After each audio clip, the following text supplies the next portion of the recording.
Line मतलब भी हो गया है। तो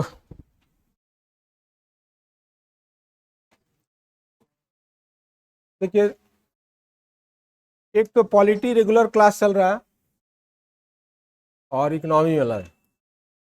और बीच बीच में जैसे जो सिलेबस का टॉपिक है, जैसे नेशनल इंटरनेशनल अवार्ड है या फिर 5 ईयर प्लान्स है, ये सब भी जहाँ जहाँ से प्रश्न रहता है उस सबको कवर किया जा रहा है। तो बाकी जो रेगुलर है जैसे पॉलिटी है और इकोनॉमी है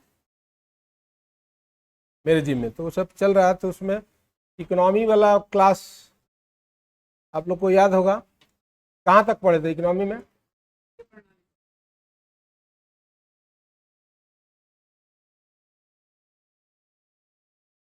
हाँ, गुड आफ्टरनून ऑनलाइन जो लोग भी हैं उनको भी।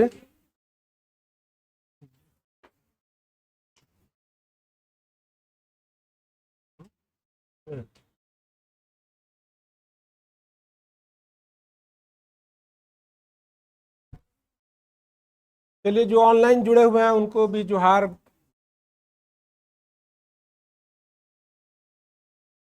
तो देखिए, आज इकोनॉमिक सिनारियो जो आपका था, लास्ट में कहाँ तक पढ़े थे हम लोग? आरबीआई का उपकरण पढ़ रहे थे, इंस्ट्रूमेंट्स ऑफ आरबीआई, जिसके माध्यम से आरबीआई क्या करता है, तो मनी सप्लाई को रेगुलेट करता है। इकोनॉमी में मनी के सप्लाई को क्या करेगा? रेगुलेटर, जैसे पंखा का होता है जिसमें आप उसको ज़्यादा कम करते हैं थ्रू रेगुलेटर्स, तो उसी तरह से वो रेगुलेट करता है क्या चीज़ को? लिक्विडिटी को। लिक्विडिटी का मतलब है नकदी, कैश। अर्थव्यवस्था में नकदी के प्रवाह को क्या करता है? नियंत्रित करता है, रेगुलेट करता है। मतलब जरूरत के हिसाब से, जैसे अभी क्या समस्या से अर्थव्यवस्था गुजर रही है? महंगाई की समस्या से गुजर रही है। तो उसके लिए आरबीआई क्या कर रहा है? लगातार देखिएगा रेपो रेट को बढ़ा रहा है। तो रेपो रेट को क्या बोलते हैं? तो उसको बोलते हैं पॉलिसी रेट। रेपो रेट को बोलते हैं पॉलिसी रेट। तो जहां तक हम लोग किए थे वो सब आप लोग को पता है, उसके आगे हम लोग आज करेंगे उसको कंटिन्यू। ठीक है, तो चलिए, इंडियन इकोनॉमी चल रहा है ना, या इकोनॉमिक सिनारियो बोलते हैं।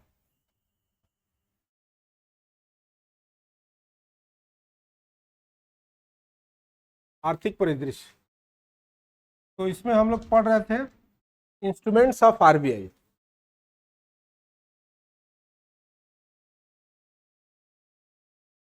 इंस्ट्रूमेंट्स ऑफ आरबीआई, आरबीआई के उपकरण।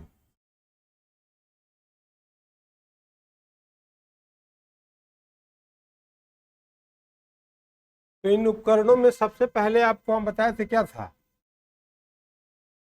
ईआरआर, जो एट प्रेजेंट कितना परसेंट है? 4.5%। ये सब करेंट रेट है, ये सब रेट से एग्जाम में प्रश्न पूछता है डायरेक्ट। तो सीआरआर है 4.5%। दूसरा इंस्ट्रूमेंट होता है एसएलआर, स्टैट्यूटरी लिक्विडिटी रेशियो। तो ये कितना परसेंट है? 18%। तो इसको बोलते हैं रिजर्व रेशियो। ये दोनों क्या है? Reserve ratio.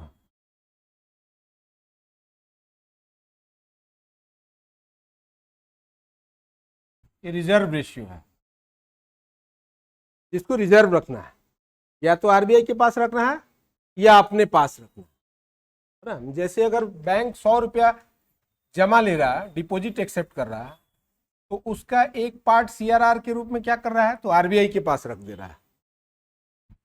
100 रुपया अगर किसी ग्राहक से जमा लिया, तो इसमें से आरबीआई के पास जो रिजर्व रख रहा है उसको बोल रहे हैं सीआरआर। और जो अपने पास रिजर्व रख रहा है इटसेल्फ, उसको क्या बोल रहे हैं? अपने पास रख रहा है उसको बोल रहे हैं एसएलआर। मतलब कि कितना परसेंट ब्लॉक हो गया पैसा? 22 पॉइंट। तो रेस्ट कितना बना, बचा? 87 आएगा। अभी मैथ पढ़ के आप लोग गए हैं, कितना होगा? तो इतना परसेंट से ही क्या करता है बैंक? कारोबार देता है, कारोबार करता है। मतलब home loan, car loan, personal loan, educational loan, government को लोन, सारा लोन जो है, यही पैसा उसके पास बच गया किसके लिए? कारोबार के लिए। समझ में आया? तो इसको बोलते हैं, क्या बोलते हैं? तो इसको बोलते हैं, देखिएगा, एक रेशियो होता है बोलते हैं CD ratio. CD deposit credit ratio होता है। जो आप डिपॉजिट ले रहे हैं उसमें से रिजर्व करने के बाद जो है उधार दे रहा है बैंक, यही बैंक का कारोबार है। और उसके बाद नेक्स्ट तीसरा इंस्ट्रूमेंट क्या है? तो रेपो रेट। तो रेपो रेट एट प्रेजेंट कितना परसेंट है? कितना परसेंट है? 6.5% है। 6.5%। इससे ये मेन, ये अभी क्या है? तो ये पॉलिसी रेट है, ये रिजर्व रेशियो होता है, इसको रिजर्व रखना। और ये क्या है? पॉलिसी रेट है आरबीआई का, इसको बोलते हैं policy rate.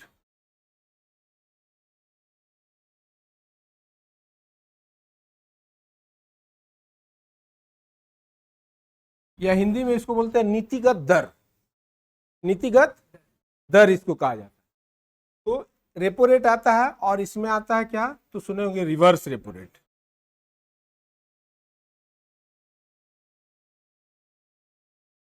Reverse repo rate, तो ये कितना परसेंट है रिवर्स रेपो रेट? 3.35%।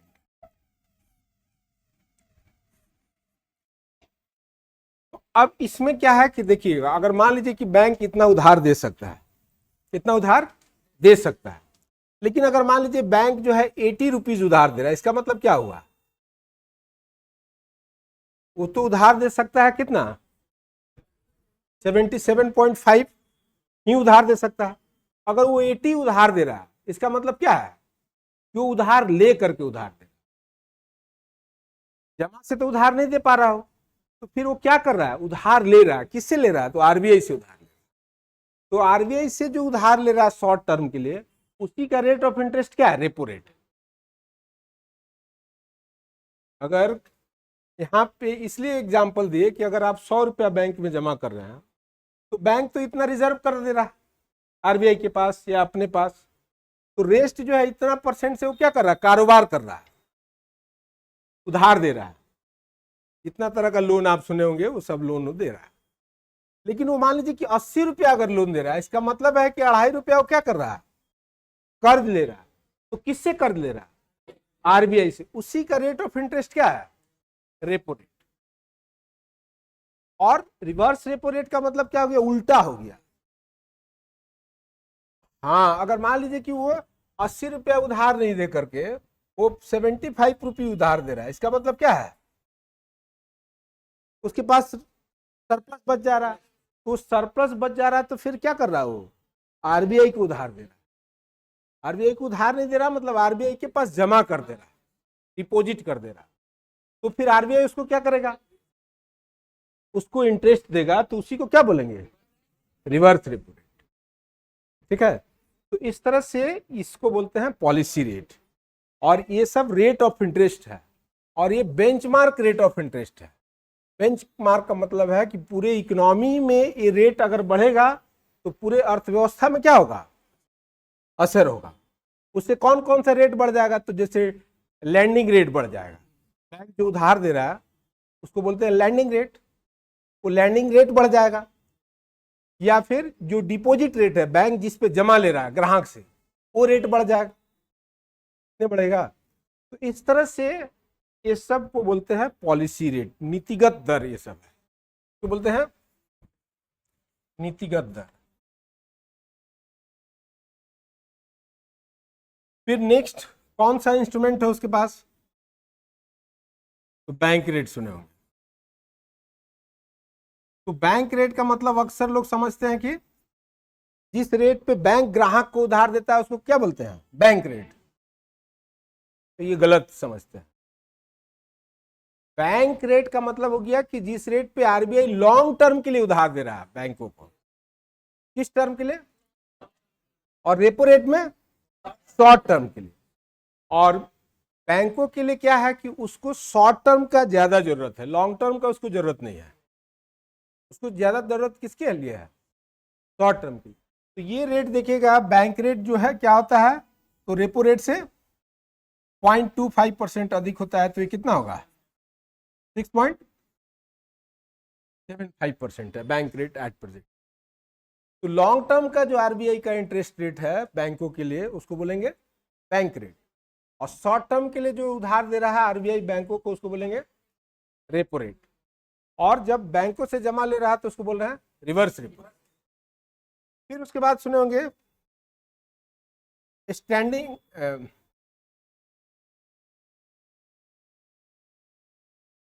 एमएसएफ, सुने होंगे मार्जिनल स्टैंडिंग फैसिलिटी।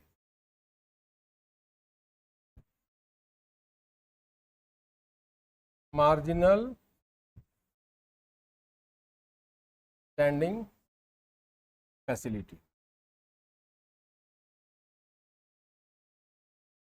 तो देखिए एक की टर्म आ गया। अब इसके पहले एक और टर्म आप जानते होंगे, जैसे ये जो आरबीआई बैंकों को उधार दे रहा है, मतलब बैंक के साथ क्या है कि उसका काम है जमा लेना उधार देना। इस रिस्पेक्ट में क्या हो रहा है, उसके पास कभी सरप्लस हो जा रहा है, कभी शॉर्टेज हो जा रहा है, कभी उसके पास लिक्विडिटी क्या है सरप्लस हो जा रहा है, तो फिर वो आरबीआई के पास जमा कर दे रहा है। कभी उसके पास शॉर्टेज हो जा रहा है तो आरबीआई से उधार ले रहा है। तो इसके लिए जो आरबीआई फैसिलिटी प्रोवाइड करता है उधार देने के लिए उधार लेने के लिए, उस फैसिलिटी को क्या बोलते हैं, तो उस फैसिलिटी को बोलते हैं, देखिएगा एक टर्म आता है एलएएफ, इसको बोलते हैं liquidity adjustment facility. Liquidity adjustment facility, तरलता समायोजन सुविधा, हिंदी में क्या बोलेंगे उसको, तरलता समायोजन सुविधा। तो इसी तरलता समायोजन सुविधा के तहत आरबीआई क्या कर रहा है, बैंकों को एक सुविधा दिया कि भाई आपके पास शॉर्टेज है तो आप उधार ले लीजिए हमसे, और अगर आपके पास सरप्लस है तो आप मेरे पास जमा कर दीजिए। समझ में आया। तो उसी का रेट हो गया रेपो रेट और रिवर्स रेपो रेट। अब मान लीजिए कि बैंक का जो है, अब ये भी एक सुविधा है, इसमें भी क्या बोल रहा है मार्जिनल स्टैंडिंग फैसिलिटी। इसमें भी आरबीआई क्या कर रहा है, तो बैंकों को कर्ज दे रहा है, बैंकों को कर्ज दे रहा है ओवरनाइट बेसिस पे, ओवरनाइट बेसिस पे मतलब एक दिन के लिए कर्ज दे रहा है, उसमें शॉर्ट टर्म के लिए कर्ज दे रहा है रेपो रेट में 1 से 90 दिन के लिए, 1 से और 90 दिन से अधिक के लिए बैंक रेट था। अब एक दिन के लिए अगर बैंक को कर्ज का जरूरत है तो उसके लिए अलग से सुविधा शुरू किया, उसका नाम था marginal standing facility, MSF. MSF का रेट ऑफ इंटरेस्ट क्या है, तो इसका रेट ऑफ इंटरेस्ट है 6.75%, 6.75%। आप बताइए कि 6.75% अगर बैंक को उधार 6.5% पे मिल रहा है रेपो रेट पे, इसमें भी एक दिन के लिए मिल रहा है और इसमें भी एक दिन के लिए मिल रहा है, इसमें 1 से 90 दिन के लिए मिल रहा है। तो अगर इसमें एक दिन के लिए मिल रहा और इसमें भी एक दिन के लिए मिल रहा, तो फिर वो क्यों जो है रेपो रेट को छोड़ के एमएसएफ को प्रेफर करेगा, ज्यादा ब्याज वो क्यों देना चाहेगा, देगा कोई? अगर 6.5% ब्याज पे उसको उधार मिल रहा है तो वो 6.75% क्यों देगा? इमरजेंसी, तो इसमें भी इमरजेंसी है आपको, तो इसका एक लिमिट है। इस एनडीटीएल, इसको क्या बोलते हैं, तो ये जो टोटल डिपॉजिट होता है बैंक का, इसका एक टर्म होता है, उसको बोलते हैं net demand and time liabilities. NDTL सुना है वर्ड, एनडीटीएल होता है net demand and time liability. Net demand का मतलब हो गया कि डिमांड डिपॉजिट के तहत जो बैंक के पास जमा है। अब बैंक का डिमांड डिपॉजिट क्या होता है,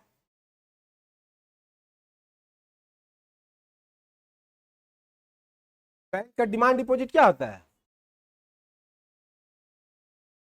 डिमांड डिपॉजिट का मतलब हो गया कि जिसमें ऑन डिमांड बैंक क्या करे, रीपे कर दे। आप जमा किए, आपको ऑन डिमांड, जब आप डिमांड करते हैं तभी आपको पेमेंट कर देता है। ठीक है, इस तरह का सुविधा जो है कौन से अकाउंट में मिलता है आपको?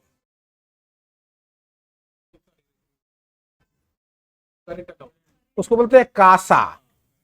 करेंट अकाउंट और सेविंग अकाउंट, उसको क्या बोलते हैं? कासा बोलते हैं। तो करेंट अकाउंट और सेविंग अकाउंट क्या है? तो डिमांड डिपॉजिट है बैंक का। मतलब इसमें बैंक ऑन डिमांड पे कर देता है। जब आप मांग कीजिएगा तब आपको क्या करेगा, रीपेमेंट कर देगा। तो उसको बोलते हैं एनडी का मतलब हो गया नेट डिमांड।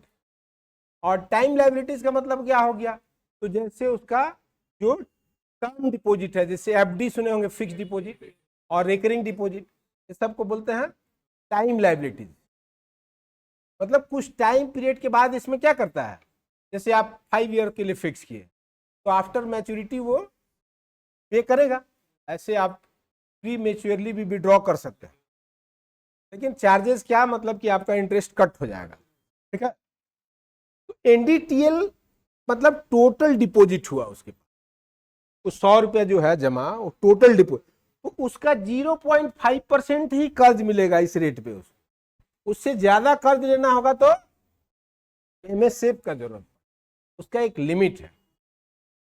ठीक है, मतलब कि आरबीआई बैंक से ज्यादा ब्याज लेने के लिए क्या किया, ज्यादा ब्याज लेने के लिए एक नया नियम, एक नया फैसिलिटी शुरू कर दिया, उसका नाम दिया और उसका लिमिट कर दिया। हाँ, हमेशा फिक्स रहता है, वो चेंज होता है, जैसे रेट चेंज होता है वैसे वो भी कभी जरूरत पड़ेगा तो चेंज होगा। 0.5% ऑफ एनडीटीएल है ना, एनडीटीएल का 0.5% ही आप रेपो रेट के तहत कर्ज ले सकते हैं। उससे ज्यादा का कर्ज होगा तो आपको एमएसएफ जाना। और ज्यादातर बैंक को क्या है, शॉर्ट टर्म का उसको रिक्वायरमेंट है, अभी उसके पास नहीं है लेकिन कल हो जाएगा, तो उसके लिए क्या करेगा, कर्ज ले लेगा, है ना। और ये सब क्या मेंटेन करने के लिए वो कर्ज ले रहा है, तो इसके लिए ले रहा है। जैसे अब रांची में पैसा जमा हो गया और यही कर्ज दे दिया गया, 100 रुपया यही जमा हुआ और 100 रुपया यही कर्ज दे दिया गया रांची में, तो फिर ये एसएलआर सीआरआर कैसे मेंटेन होगा? तो फिर आरबीआई क्या करेगा, उससे कर्ज लेके इसको मेंटेन कर देगा, कर्ज लेके उसको मेंटेन कर देगा। तो इस तरह का बैंक का एक्टिविटीज होता है। और इससे पता चलता होगा बैंक का जमा लेने उधार देने के क्रम में उसको हमेशा क्या है, या तो शॉर्टेज है या उसके पास सरप्लस, उसी का ये सब सुविधा है। लिक्विडिटी एडजस्टमेंट फैसिलिटी हो या मार्जिनल स्टैंडिंग फैसिलिटी। तो देखिए, जब आरबीआई उधार दे रहा है बैंक को तो बैंक से ज्यादा ब्याज ले रहा है, और जब बैंक से जमा ले रहा है तो उसको बहुत कम दे रहा है। तो ये डिफरेंस को पाटने के लिए देखिएगा एक नया शुरू किया गया, उसी को क्या बोलते हैं, तो उसको बोलते हैं स्टैंडिंग डिपॉजिट फैसिलिटी। लिखे होंगे पिछले क्लास में, एसडीएफ, स्टैंडिंग डिपॉजिट फैसिलिटी, ठीक है, एसडीएफ। तो ये बैंक को जो लॉस हो रहा है रिवर्स रेपो रेट में, उसको क्या करने के लिए, तो कंपनसेट करने के लिए एक नया शुरू किया और उसको बोल दिया, हाँ, तो ये जो है क्या होता है, तो रेपो रेट से कम रहेगा, रेपो रेट से कम रहेगा। तो ये कितना है, इसको देखना पड़ेगा हमको, है ना, हमको याद नहीं पड़ रहा अभी ये कितना है ना। लेकिन ये नया सुविधा है, पहले ये सुविधा नहीं था। ठीक है, एसडीएफ, स्टैंडिंग डिपॉजिट फैसिलिटी। हाँ, मतलब इसमें 1% शायद कम रहता है रेपो रेट से, पहले रहता था, लेकिन इसका अभी पता देखना पड़ेगा लेटेस्ट क्या अपडेट है। तो ये समझ में आ गया। तो इसके लिए क्या करेगा कि जो, मतलब कि जैसे इसमें ओवरनाइट बोरो कर रहा है, इसमें ओवरनाइट डिपॉजिट करेगा, ओवरनाइट, हाँ, तो इसको बोल दिया स्टैंडिंग डिपॉजिट फैसिलिटी। 6.25 ठीक ही बता रहे थे हम ना, तो 6.25% है, मतलब बैंक को ज्यादा लॉस नहीं हो, उसी के लिए ये क्या है शुरू किया गया, 6.25 ठीक बता रहे थे। तो ये समझ में आ गया आपको। तो इस तरह से ये सब इंस्ट्रूमेंट है, ये सब इंस्ट्रूमेंट है। जैसे आपको लिखने का इंस्ट्रूमेंट क्या है, पेपर है और पेन्स है, उसी तरह से इकोनॉमी में लिक्विडिटी को रेगुलेट करने का ये सब आरबीआई के पास क्या है, इंस्ट्रूमेंट है, जिसका प्रयोग करके वो इकोनॉमी में लिक्विडिटी को रेगुलेट कर रहा है। अब ये सब तो क्या है, एक प्रोसेस है ना। मतलब ये सब, मान लीजिए कि कोई बीमारी है, उसका इलाज करने का ये सब क्या है, कोई टैबलेट है, कोई कैप्सूल है, कोई इंजेक्शन है। और मान लीजिए कि बीमारी बहुत ज़्यादा बढ़ जाए तो डॉक्टर टैबलेट इंजेक्शन से काम नहीं चलता है तो क्या करता है, ऑपरेशन करता है। तो उसी तरह से लास्ट में आरबीआई भी क्या करता है, ऑपरेशन करता है, और उसका भी नाम है ओपन मार्केट ऑपरेशन। सुना है कभी वर्ड ओएमओ, है ना। तो आठवां जो उपकरण है वो क्या है, तो ओपन मार्केट ऑपरेशन उसको बोलते हैं।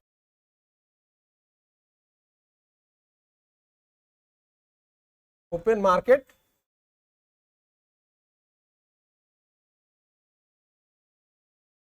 इसमें क्या करेगा आरबीआई, तो गवर्नमेंट सिक्योरिटीज को जो है हाँ बेचना खरीदना शुरू कर देगा। ओपन मार्केट इसको बोलते हैं खुली बाजार की क्रियाएं।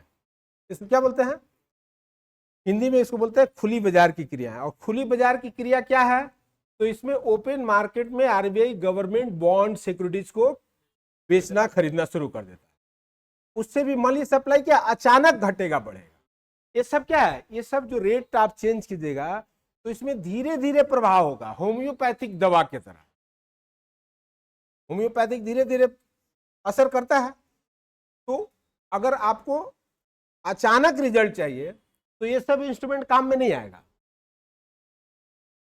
आप रेपो रेट घटाइएगा, अभी महंगाई है तो आप रेपो रेट को क्या कर रहे हैं, बढ़ा रहे हैं, तो उसका इफेक्ट कुछ समय के बाद आएगा। अभी आपको इमीडिएट रिजल्ट चाहिए तो उसके लिए क्या कीजिएगा, ओपन मार्केट ऑपरेशन में क्या कीजिएगा कि आपको मनी के सप्लाई को क्या करना है, इन्फ्लेशन को अगर है तो मनी के सप्लाई को घटाना है, क्योंकि मनी ही मार्केट में ज्यादा है और उससे उसका वैल्यू कम हो रहा है, जिसको आप बोल रहे हैं इन्फ्लेशन। अगर उस इन्फ्लेशन को कम करना है तो उसके लिए आरबीआई रेपो रेट बढ़ा रहा है, लेकिन उसका रिजल्ट लंबे अवधि के बाद आएगा, लंबी अवधि के बाद आएगा। तब फिर उसको अभी रिजल्ट चाहिए तो क्या करेगा, तो ओपन मार्केट में जो गवर्नमेंट सिक्योरिटीज है उसको सेल करने लगेगा, उसको सेल करेगा। तो परचेजर किससे परचेज करेगा, मनी से। मतलब मनी चले आए किसके पास, आरबीआई के पास। अभी मान लीजिए कि लिक्विडिटी उसको 20,000 करोड़ रुपए का शक करना है, एब्जॉर्ब करना है, तो 20,000 का जो गवर्नमेंट सिक्योरिटीज है उसको सेल कर देगा। परचेज करने वाला बैंक है, ये सब म्यूचुअल फंड्स है ना, ये सब परचेज कर लिया तो मनी किसके पास चला गया, आरबीआई। तो अचानक ऐसा कर लिया तो फिर उसको क्या बोलेंगे, ओपन मार्केट ऑफ। इसमें गवर्नमेंट सिक्योरिटीज को क्या करता है आरबीआई, तो ओपन मार्केट में सेल परचेज करता है। तो अभी क्या किया, इन्फ्लेशन को कम करने के लिए क्या करेगा, परचेज करेगा, नहीं सेल करेगा, तब ना हाँ पैसा आ गया, इकोनॉमी से पैसा आ गया किसके पास, आरबीआई के पास, तो सेल किया। और यही इकोनॉमिक ग्रोथ करना होगा, इकोनॉमी में लिक्विडिटी इंजेक्ट करना होगा, तो क्या करेगा, उसी को जो सेल किया उसको परचेज कर लेगा। तो परचेज कर लेगा तो मनी का फ्लो क्या है, इकोनॉमी में बढ़ जाएगा। समझ में आया। बॉन्ड्स हो गया, सरकार जो कर्ज लेने के लिए इंस्ट्रूमेंट इस्तेमाल करती है जिसको बोलते हैं ट्रेजरी बिल्स या बॉन्ड्स, सुने हैं, तो उसको सेल करती है, खरीद बेचती है। इंटरेस्ट में बॉन्ड पे उसका डिस्काउंट वगैरह होता है ट्रेजरी बिल्स पे, ठीक है। ट्रेजरी बिल्स पे क्या होता है, डिस्काउंट होता है। जैसे 100 रुपए का ट्रेजरी बिल्स है तो उस पर आपको इंटरेस्ट नहीं मिलेगा, डिस्काउंट मिलेगा, ठीक है। जैसे मान लीजिए कि उसका 100 रुपया का ट्रेजरी बिल्स है, ऐसे मिनिमम उसका 25,000 का होता है और उसका कोई अपर लिमिट नहीं होता है। तो 25 उसको मान लीजिए 100 रुपया, तो 100 रुपया का ट्रेजरी बिल अगर सेल किया आरबीआई, तो खरीदने वाले को डिस्काउंट प्राइस में मिल गया कितना, 95 पे, 95 में मिला। अब उसका मैच्योरिटी मान लीजिए 364 डेज है, 364 डेज है, तो 364 डेज के बाद जो परचेजर है उसको कितना मिलेगा, 100 रुपया मिलेगा। क्यों? क्योंकि 100 का ट्रेजरी बिल्स है और डिस्काउंट प्राइस में उसको मिला था कितने में, 95। तो 5 रुपया उसका क्या हो गया, रिटर्न हो गया 5। तो ये डिस्काउंटेड प्राइस पे सेल किया जाता है। अब बॉन्ड्स में क्या होता है, तो कूपन लगा रहता है, जैसे 5% का क्या है, कूपन है। 100 रुपये का बॉन्ड है तो उसमें 10 साल का है तो कूपन लगा हुआ है। आप 1 साल पूरा हो गया है ना, 5 रुपये का कूपन है, ले जाके दीजिएगा तो आपको 5 रुपये मिल जाएगा। ठीक है। तो ये सब गवर्नमेंट का, जैसे बताया था ना कि सरकार का आमदनी कम है, खर्च ज्यादा है, सरकार खर्च को पूरा करने के लिए कर्ज लेती है, तो उसका सबसे बड़ा इंस्ट्रूमेंट क्या है, ये ट्रेजरी बिल्स है, बॉन्ड्स है। उसके माध्यम से सरकार क्या करती है, बोरो करती है। और कर्ज देने वाला कौन है, तो बैंक है, इंश्योरेंस कंपनी है ना। ये जो 18% SLR रखा हुआ है बैंक, इससे क्या कर रहा है, सरकारी प्रतिभूति को खरीद के रख लेता है अपने, उस पर उसको ब्याज मिल रहा है, उस पर उसको डिस्काउंट मिल रहा है ना। तो उससे डिपोजिटर को भी पे कर पा रहा है और अपने भी प्रॉफिट अर्न कर पा रहा है। एक तरह से ब्लॉक नहीं हो रहा है इतना पैसा उसका, ये ब्लॉक हो गया आरबीआई के पास जाकर। और ये क्या हो रहा है, तो इसको गवर्नमेंट सिक्योरिटीज में इन्वेस्ट कर दे रहा है, सरकार को कर्जा दे रहा है ना। तो इस तरह से ये समझ में आएगी आप लोगों को कि हम समझा के अपने समझ रहे हैं कि खूब समझ रहे हैं आप भी, ऐसा भ्रम तो नहीं ना है मेरा, मिक्स तो होगा ही। इसलिए कि पहली बार ये सब, कोई रास्ता पहली बार जाते हैं तो एक ही बार में याद हो जाता है रास्ता, तो वही बात है, दिमाग में तो इसका रास्ता बना हुआ नहीं है। ये सब नया नया टर्म है, नया नया वर्ड है, कभी न सुने न कभी सीखे, तो उसके चलते थोड़ा दिक्कत होगा। तो अब इसी को थोड़ा सा मतलब समझने लायक बताते हैं, है ना। तो ये रेट, करेंट रेट याद रहेगा ना, हाँ याद रहेगा, तो इसी से आपका काम चल सकता है। ठीक है। तो चलिए अब थोड़ा समझने लायक बता देते हैं। तो पढ़ रहे हैं,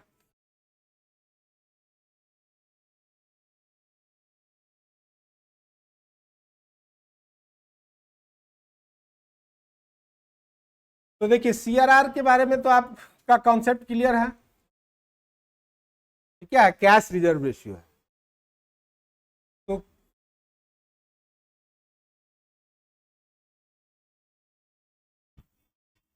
तो आपको पिछले क्लास में शायद बताए थे हम कि ये किसका रेशियो होता है,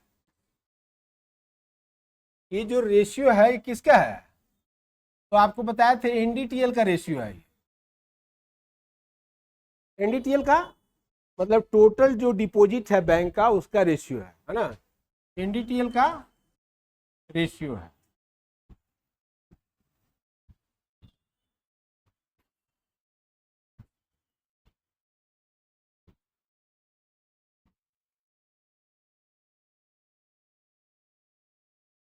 जो बैंकों को आरबीआई के पास रिजर्व रखना,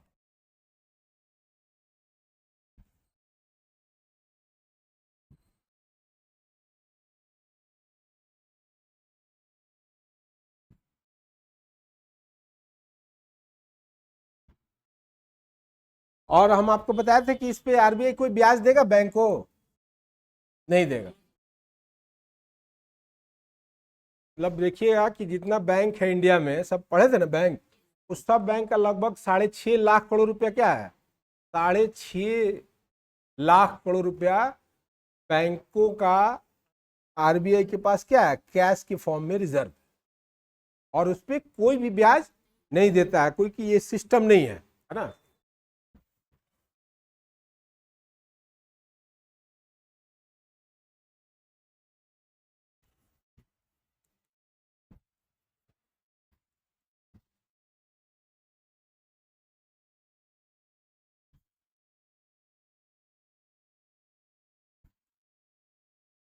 no interest paid by RBI on CRR. CRR पर किसी भी तरह का ब्याज का भुगतान आरबीआई नहीं करता। ये समझ में आ गया। और इस रेशियो के घटाने बढ़ाने से क्या होगा, ये भी समझ में आ रहा है आपको कि जब ये रेशियो घटेगा तो क्या होगा। हाँ तो देखिए इसका रेंज क्या था, मतलब दायरा, तो इसका दायरा था 3% टू 15%। मतलब पहले ये 15% हुआ करता था, जब तक आपका इकोनॉमिक क्लोज था तब तक ये क्या था 15% था, और वहां से लगातार कम होते होते कितना आया है 4.5% पे आया है। और इसके अलावा ये कहां तक जा सकता है, ये घटते घटते 3% तक जा सकता है। ठीक है, तो इस तरह से समझ में आया आपको कि इसका रेंज क्या है, दायरा क्या है। तो दायरा है 3% टू 15%। कभी कभी ये भी पूछ देता है ना। फिर दूसरा रेशियो क्या था, तो एसएलआर था, स्टैट्यूटरी लिक्विडिटी रेशियो। स्टैट्यूटरी का मतलब क्या होता है,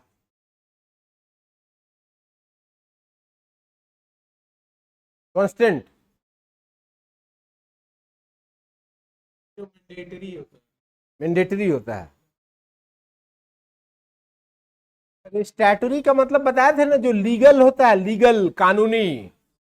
जैसे आरबीआई क्या है, लीगल बॉडी है, स्टैट्यूटरी बॉडी है। सेबी क्या है, क्यों है, क्योंकि उसका कानून के द्वारा गठन किया गया, कानून के द्वारा इसको इंपावर किया गया है।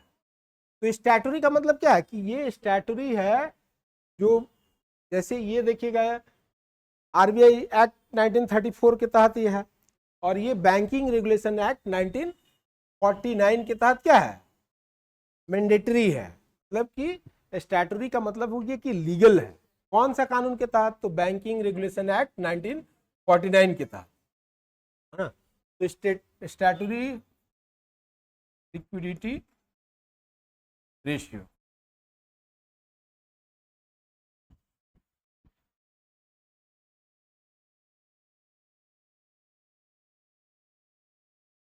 सावधिक तरलता अनुपात है ये, है ना। इस ये भी किसका रेशियो है, ये भी एनडीटीएल का रेशियो।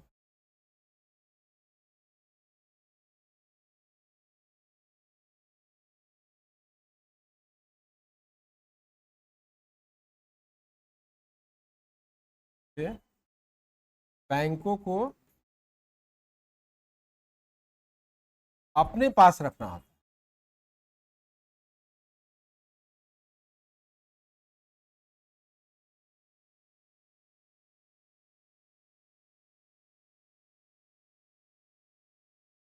अपने पास रखना होता है, कीप इट विथ इटसेल्फ, इसको अपने पास रखना है बैंक को, है ना। जो किस रूप में हो सकता है, तो 3 रूप में हो सकता है। कैश के फॉर्म में हो सकता है, गोल्ड के फॉर्म में हो सकता है, और तीसरा गवर्नमेंट सिक्योरिटी, जी सेक, जो आपको बोल रहे थे ट्रेजरी बिल्स एंड बॉन्ड्स। सरकार शॉर्ट टर्म के लिए बोरो करेगी तो उसका इंस्ट्रूमेंट है ट्रेजरी बिल्स, और लॉन्ग टर्म के लिए बोरो करेगी तो इसका इंस्ट्रूमेंट है बॉन्ड्स। तो इस तरह से ये 3 फॉर्म में वो रख सकता है अपने पास। तो कौन सा फॉर्म में रखना प्रेफर करेगा वो, तो गवर्नमेंट सिक्योरिटीज में वो रखना प्रेफर करेगा। ठीक है, और इसका जो रेंज था, मतलब इसका दायरा जो था कितना था, तो इसका दायरा था 25% टू 40%। ठीक है, एसएलआर का। तो जाहिर सी बात है कि अगर अभी वो 25% से नीचे है, इसका मतलब है कि उस कानून में क्या किया गया है, बदलाव कर दिया गया है। बदलाव करके उसके लोअर लिमिट को क्या है, जो 25% था वो खत्म कर दिया गया। 25% जो लोअर लिमिट था उसको खत्म करके क्या कर दिया गया है, उसको लोअर लिमिट अब है नहीं, तो वो फिर नीचे चला जा रहा है, नीचे चलते चला जा रहा है। नहीं, कोई लोअर लिमिट नहीं है। ये जो है 25 से 24 हुआ, 24 से 23, अभी देख रहे हैं 18.18%। ठीक है, वो 15 भी हो सकता है, वो 10 भी हो सकता है। तो लगातार क्या हो रहा है, कम हो रहा है। इसीलिए देखिएगा कि बैंक आजकल क्या करता है, कॉर्पोरेट लैंडिंग करता है, बड़ा बड़ा उधार देता है। क्यों? क्योंकि उस ये सब रेशियो में जो कमी किया गया, 15%, 40%, 55%, जो एक तरह से क्या था, आरबीआई का पैसा, बैंकों का पैसा ब्लॉक हो जाता था। तो पहले बैंक क्या करता था, पहले का बैंक देखिएगा वो मतलब कि रिटेल बैंकिंग उसको बोलते थे, खुदरा कारोबार करता था, होम लोन, कार लोन, छोटा छोटा लोन देता था। लेकिन अभी उसके बाद क्या है, ये सब रेशियो कम होने के बाद से वो कॉर्पोरेट लैंडिंग कर रहा है। तो उस तरह के बैंक को बोला जाता है यूनिवर्सल बैंक। वर्ड सुने हैं?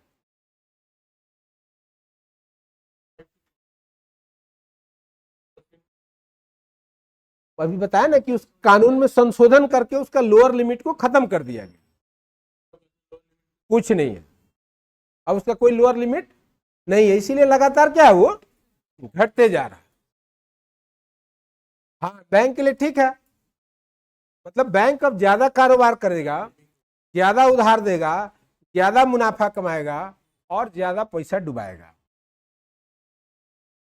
ठीक है, एनपीए जो सुने हैं ना, हाँ, नॉन परफॉर्मिंग एसेट, इसी के चलते ज्यादा हुआ। बहुत सारा बैंक डूब गया है, वो जो मर्ज किया गया वो उसको ढकने के लिए, मतलब कोई बहुत खराब काम हो गया तो उसको क्या किया जाता है, ढक दिया जाता है, लिपा पोती कर दिया जाता है ना। तो वो सब बैंक असल में क्या है, डूब चुका था। जैसे विजया बैंक या इस तरह का जितना बैंक सब छोटा छोटा था वो सब देना बैंक था। अब दिखता है सब, ये सब बैंक डूब चुका था, इन लोग को बचाया गया, बड़ा बड़ा बैंक में मर्ज कर। समझ में आया? तो इस तरह से स्टैट्यूटरी लिक्विडिटी रेशियो, ये सब रेशियो में कमी बेसी करने से क्या होगा, बैंक का लैंडिंग एबिलिटी बढ़ जाएगा या घट जाएगा। तो अभी लगातार ये सब कम किया जा रहा है, मतलब बैंकों का लैंडिंग एबिलिटी बढ़ रहा है। और बैंक अब रिटेल के साथ साथ क्या है, होलसेल बैंकिंग करता है। होलसेल बैंकिंग का मतलब हो गया कि वो बड़ा बड़ा लोन दे रहा है, प्रोजेक्ट लोन दे रहा है ना। किंग फिशर को लोन दे के डूब गया, है ना। भूषण स्टील सुने होंगे, उसको दे करके डूब गया। तो इस तरह से बड़ा बड़ा धार जब देता है बैंक तो उसको बोलते हैं होलसेल बैंक। और जो होलसेल और रिटेल दोनों करेगा उसको बोलेंगे यूनिवर्सल बैंक। तो जितना बैंक है अभी सब, ये सब क्या है, यूनिवर्सल बैंक। यूनिवर्सल मतलब पूरे यूनिवर्स में पाया जाने वाला बैंक नहीं है।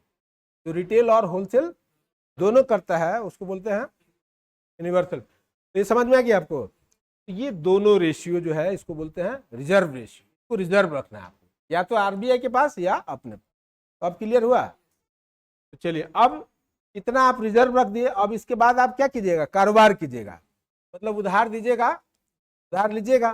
तो उसका फिर हो गया रेपो रेट। अब उसके बाद से पॉलिसी रेट में क्या था, तो तीसरा था repo rate.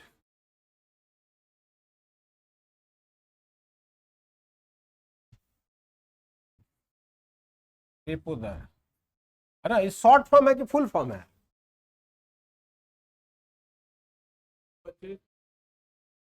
Repurchase option rate है ये रीपर्चेज क्या हो रहा है, तो वही जो आपको बोल रहे हैं, जो ट्रेजरी बिल्स को खरीद बिक्री कर रहा है उसी को बोलते हैं, है ना, रेपो रेट। तो रेपो रेट जो है ये कैसा रेट है, पॉलिसी रेट तो है ही,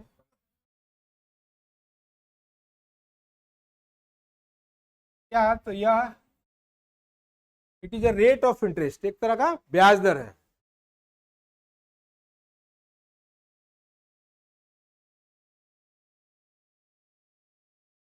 ब्याज दर है, it is a rate of interest at which RBI lend money to commercial bank for short term. यह एक तरह का ब्याज दर है जिस पर आरबीआई बैंकों को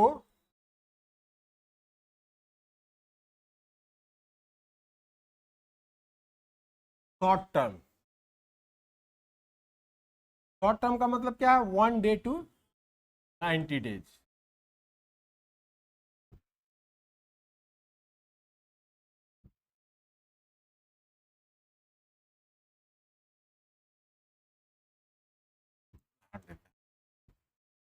है ना, it is a rate of interest at which RBI lend money to commercial bank for short term. और शॉर्ट टर्म का मतलब है 90 डेज। उसी का रेट ऑफ इंटरेस्ट होता है क्या? Repo rate. समझ में आ गया?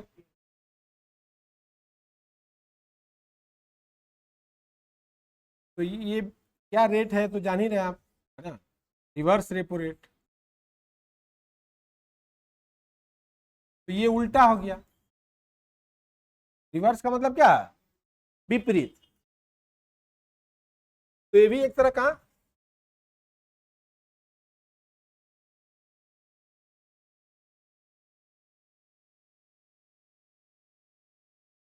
ब्याज दर है जिस पर आरबीआई बैंकों से जमा लेता है, बैंकों से जमा लेता है ना। ये हमेशा कम होगा किससे? रेपो रेट से। हमेशा क्या होगा? कम। पहले दोनों के बीच में 1% का डिफरेंस होता था, उसको घटा के ½ % किया गया। वो सारा सिस्टम अभी क्या है? इस शक्ति का अंतर्दास के आने के बाद से सब बहुत सारा चीज हेर फेर हुआ। मतलब सरकार, जो आरबीआई एक तरह का ऑटोनोमस बॉडी था, लेकिन सरकारी जो हस्तक्षेप है अभी क्या है? बढ़ा है पिछले वर्षों में, है ना। तो रिवर्स रेपो रेट हो गया। उसके बाद बैंक रेट, बैंक दर। बैंक रेट का मतलब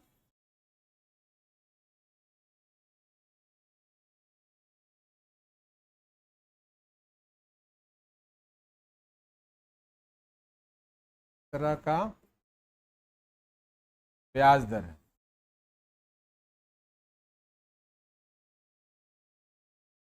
जिस पर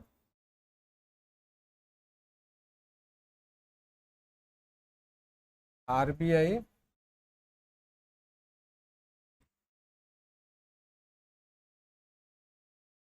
बैंकों को लंबी अवधि के लिए कर देता है।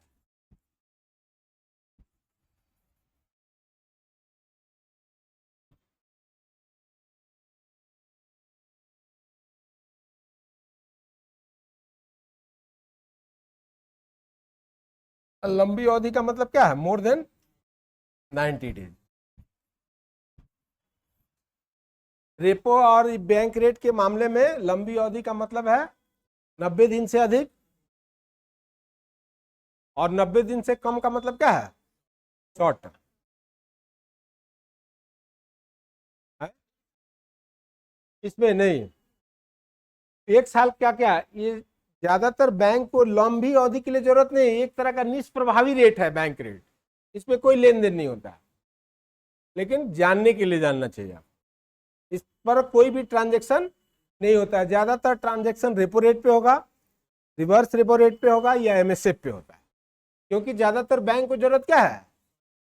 शॉर्ट टर्म की। शॉर्ट टर्म में क्या है कि जो आपको बताया कि रांची में जमा हुआ, रांची में कर्जा दे दिया गया, 100 रुपया जो जमा हुआ उसका जो 4.5% आरबीआई के पास रखना है, 18.5% अपने पास रखना है, उसको मेंटेन करने के लिए वो क्या कर रहा है? आरबीआई से कर्ज लेके वहीं पे उसको, है ना।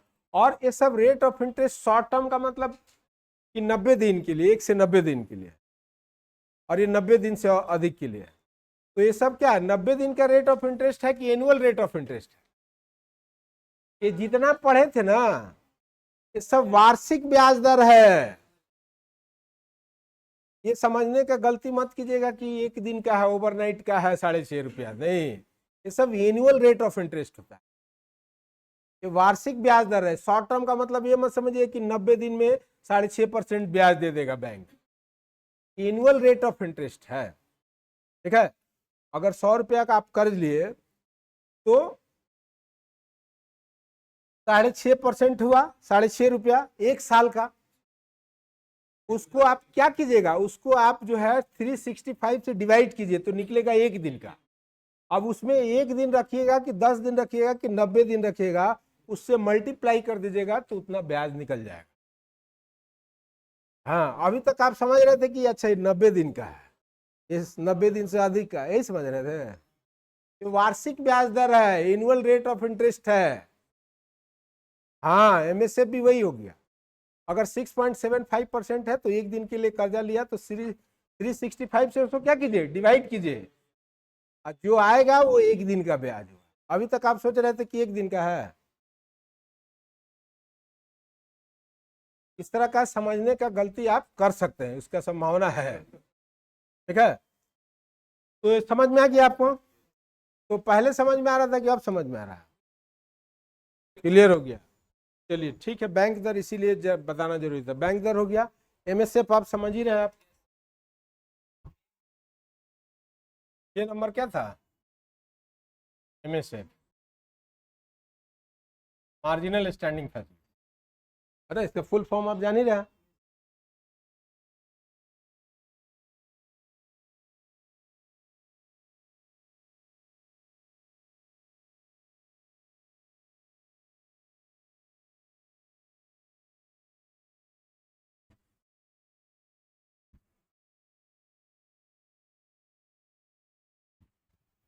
सुविधा है,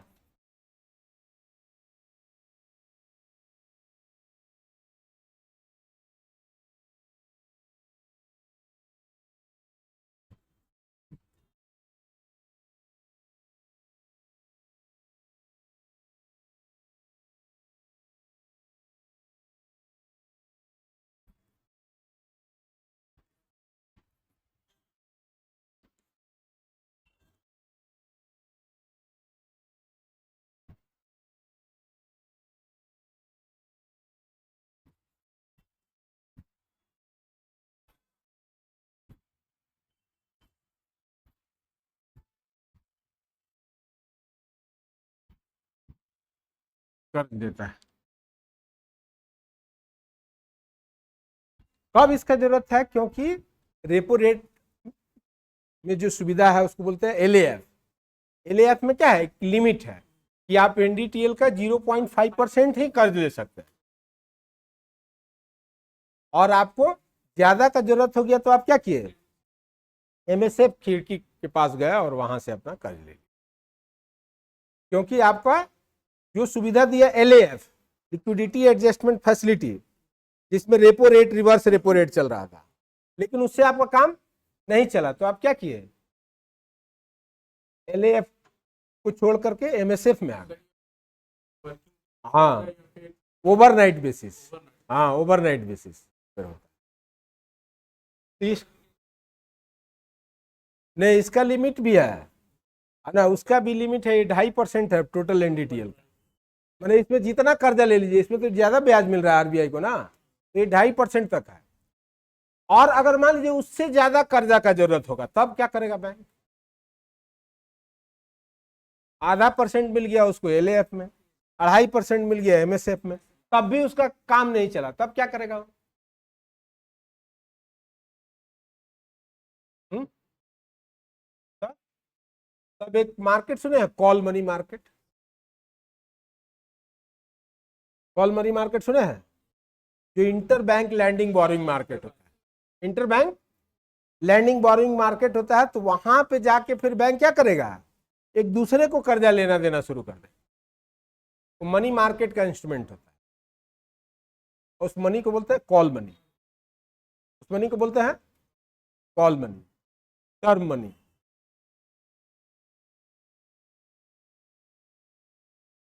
अब यहाँ आरबीआई से खत्म हो गया। हाँ, अब खुद से दूसरे बैंक पता करें किसके पास है, वर्चुअल मार्केट है, उसका पार्टिसिपेंट कौन होता है, बैंक होता है। तो इंटर बैंक लैंडिंग बोरिंग जो मार्केट होता है उसको बोलते हैं call money market, call money market. तो ये समझ में आ गया एमएसएफ। फिर लास्ट हो गया आपका ओएमओ, ओपन मार्केट ऑपरेशन, को हिंदी में बोलते हैं खुली बाजार की क्रिया।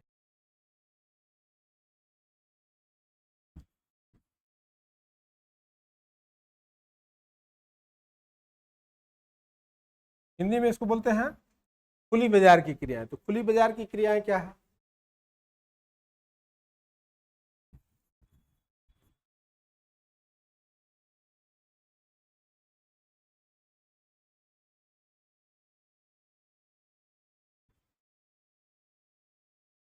जिसके तहत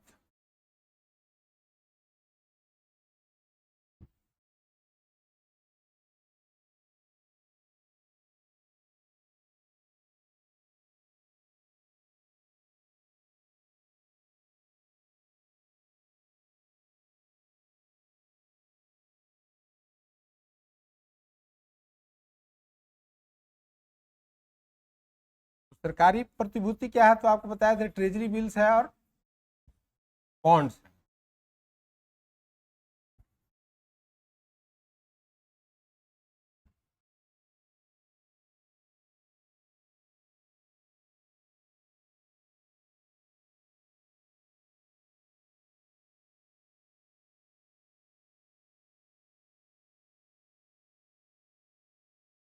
करता है, ठीक है।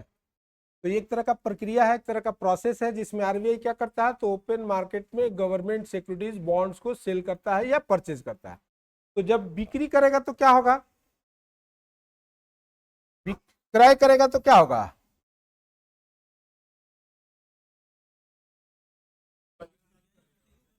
जब परचेज करेगा, जब वो क्रय करेगा तो क्या होगा?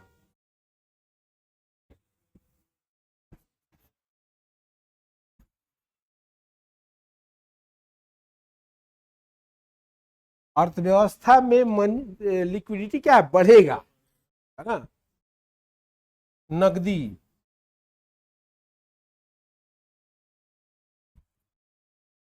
प्रवाह बढ़ेगा। तो ऐसा क्यों करेगा आरबीआई? ताकि इकोनॉमी का ग्रोथ हो, इकोनॉमी का ग्रोथ हो, अर्थव्यवस्था का विकास हो। उसके लिए आरबीआई क्या करेगा? तो परचेज करता है, ताकि मनी का सप्लाई बढ़े मार्केट में, ठीक है। तो अर्थव्यवस्था में नकदी का प्रभाव बढ़ता है। ठीक इसका उल्टा कब होगा? तो जब विक्रय करेगा तो उल्टा होगा, वाइस वर्सा जिसको बोलते हैं। ये कौन से स्थिति में होता है? तो इन्फ्लेशन को चेक करने के लिए। उसका उद्देश्य है अर्थव्यवस्था के विकास को बढ़ावा देना। इसका उद्देश्य है अर्थव्यवस्था में महंगाई को नियंत्रित करना। महंगाई को, समझ में आ गया? यही था, है ना। इतना बहुत है आपके लिए, इतना समझ में आ जाएगा तो यूपीएससी का भी क्वेश्चन नहीं बचेगा, है ना। यूपीएससी का देखिएगा 12 क्वेश्चन रहता है, 10 से 12 क्वेश्चन रहता है इकोनॉमी पे, और उसमें ज्यादातर इसी तरह का प्रश्न रहता है। ज्यादातर क्या है? हाँ, करंट ओरिएंटेड ज्यादा रहता है वो, करंट से ओरिएंटेड ज्यादा होगा। यूपीएससी का प्रश्न कैसा रहता है? तो यूपीएससी का प्रश्न जो है, जो जानते रहता है उसके लिए बहुत आसान रहता है, और जो नहीं जानते रहता है उसके लिए बहुत भारी रहता है। लगता है कि कहाँ से पूछ दिया, और जो जान रहा है कि तो कुछ नहीं पूछा। समझ में आया यूपीएससी का कैसा क्वेश्चन रहता है? अगर आपके पास नॉलेज है तो आपको लगेगा ये तो बहुत आसान क्वेश्चन पूछा। आरबीआई यहाँ पे कौन है? ये सरकार कहीं दिख रहा है यहाँ पे? सरकार कहीं यहाँ नहीं है, ठीक है। सरकार महंगाई को कंट्रोल करने के लिए फिस्कल पॉलिसी बनाती है, तो अलग पॉलिसी है।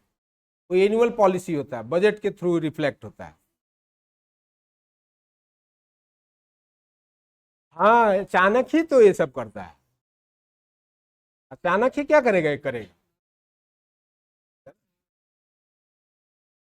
ठीक है। तो ये समझ में आ गया। तो ये पूरा आपका आरबीआई जो बैंकिंग प्रणाली शुरू किए थे हम लोग, उसमें पढ़ रहे थे ना फाइनेंशियल सिस्टम, तो उस सिस्टम में बैंकिंग सिस्टम था, अभी बैंकिंग सिस्टम का कंप्लीट हो गया।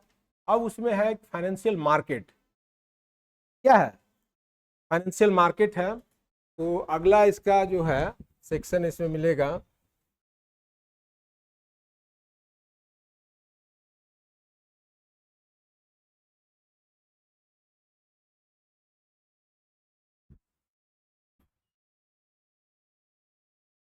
पहले क्लास में हम केवल स्ट्रक्चर बताए थे।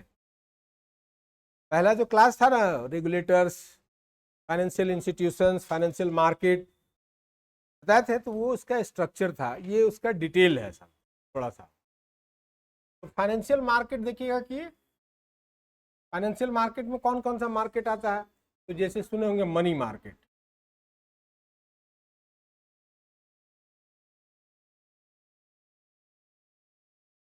ये कॉमर्स जो लोग पढ़ा होगा थोड़ा बहुत जानता होगा। कौन कौन कॉमर्स का स्टूडेंट है? तो आप लोग थोड़ा बहुत जानते होंगे, बाकी लोग के लिए सब क्या है, नया है। तो मनी मार्केट है, फिर सुने होंगे कैपिटल मार्केट है,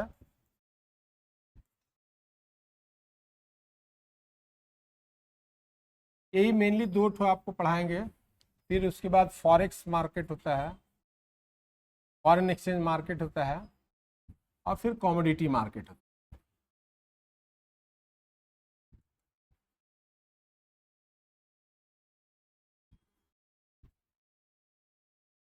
ये सब फाइनेंशियल मार्केट है, पहले भी चर्चा किए थे हम लोग। तो मनी मार्केट क्या है? तो शॉर्ट टर्म का मार्केट है।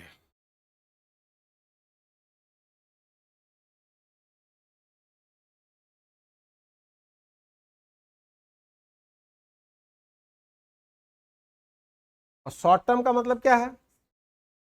1 डे टू 365 डे। माने मनी फंड का रिक्वायरमेंट आपका पूरा हो सकता है शॉर्ट टर्म के लिए। कहाँ पे? Money market. एक दिन से 300 पॉइंट, लेस देन 1 ईयर। और ये क्या है? तो लॉन्ग टर्म मार्केट।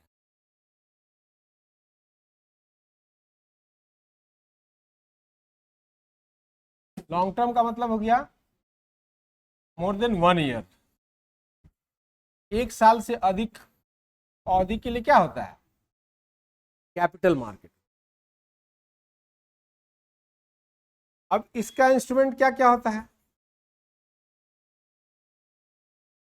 मतलब यहाँ पे आप कर्ज जो लीजिएगा, कर्ज जो दीजिएगा, उस कर्ज लेन देन हवा में तो नहीं कीजिएगा।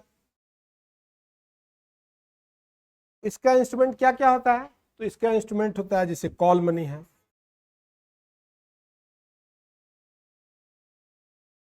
जो क्या है? एक तरह का inter bank lending borrowing market है।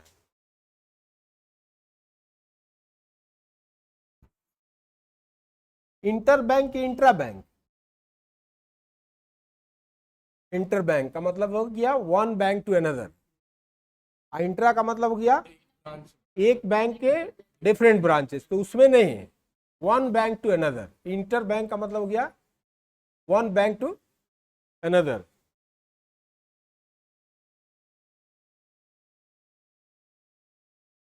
क्यों जरूरत है इसका? तो अब आपको समझ में आ गया होगा क्यों जरूरत है इंटर बैंक लैंडिंग।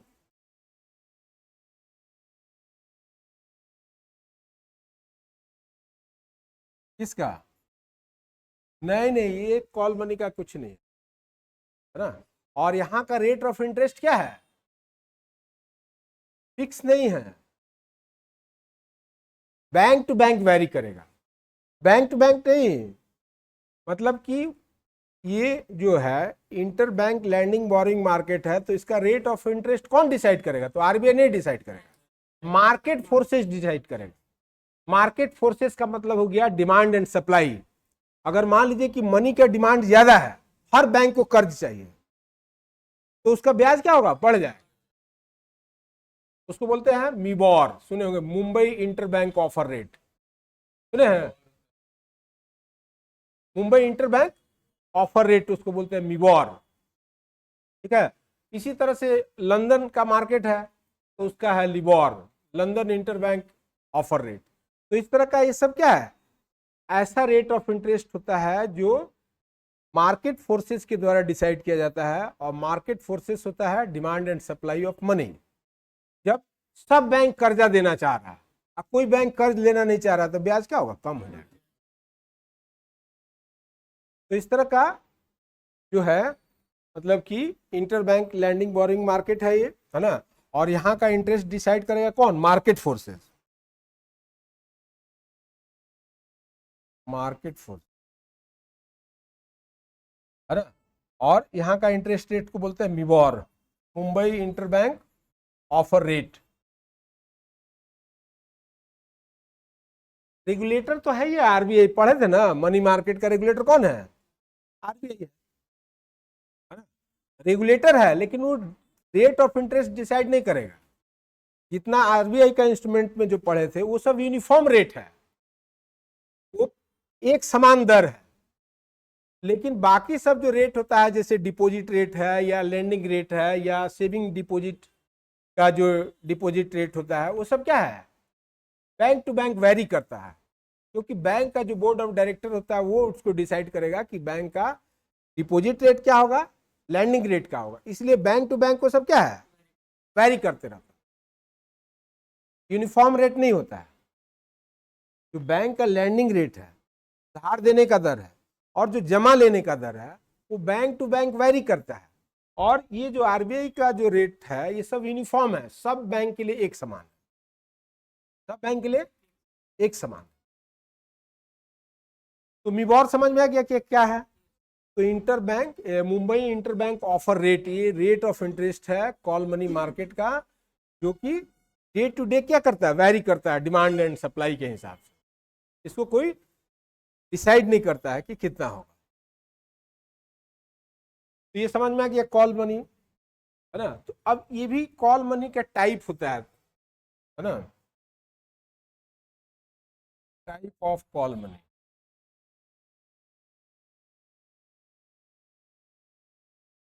तो एक दिन के लिए जो होगा उसको बोलते हैं कॉल मनी, वन डे के लिए, है ना। फिर सुने होंगे शॉर्ट नोटिस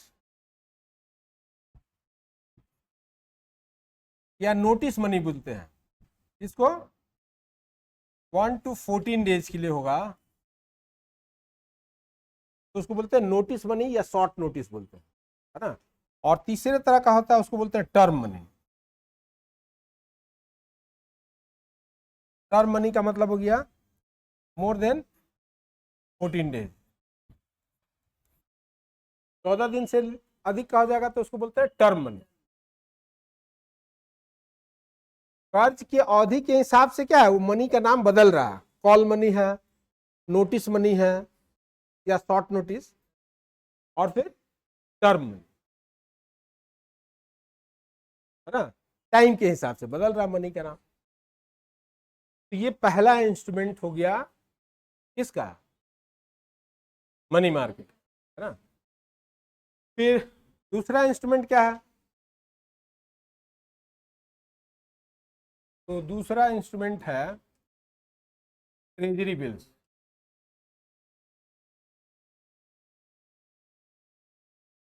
तो बोलते हैं हिंदी में खजाना बिल,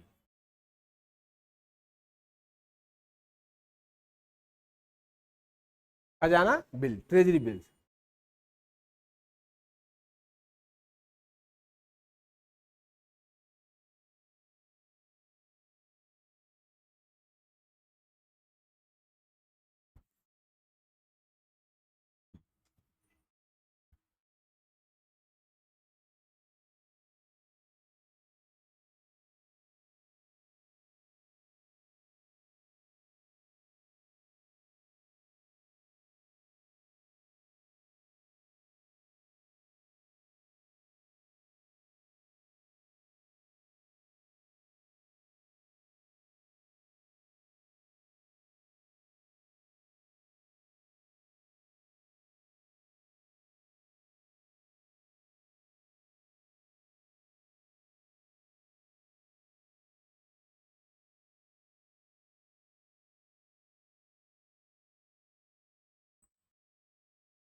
तो ये क्या है, तो सिक्योर्ड मनी मार्केट इंस्ट्रूमेंट, सब सुरक्षित है, इसमें क्या है, जीरो रिस्क है ना। तो it is secured money market instrument issued by government of India. इसको कौन जारी करेगा, तो झारखंड सरकार नहीं है। हाँ, ये शॉर्ट टर्म के लिए कर्ज झारखंड सरकार, बिहार सरकार नहीं ले सकता, केवल और केवल भारत सरकार ले सकती। बाकी ये सब सरकार जो है लॉन्ग टर्म के लिए कर्ज लेगा तो उसका इंस्ट्रूमेंट होगा बॉन्ड, उसका इंस्ट्रूमेंट होगा।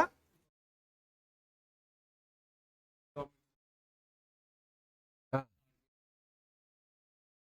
हाँ, वो सब स्पेशल लोग के लिए फैसिलिटीज होता है। तो समझ में आ गया, शॉर्ट के लिए होगा, है ना। इसको देखिएगा कि इशू करेगा कौन, गवर्नमेंट ऑफ इंडिया। तो गवर्नमेंट ऑफ इंडिया का एजेंट कौन है, आरबीआई है। तो इसको आरबीआई इशू करता है गवर्नमेंट के बिहाफ में।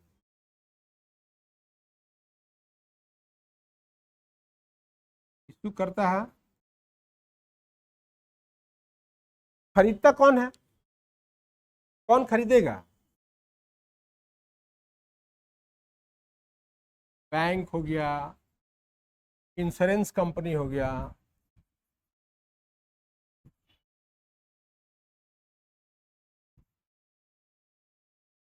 म्यूचुअल फंड हो गया, पेंशन फंड कंपनी हो गया।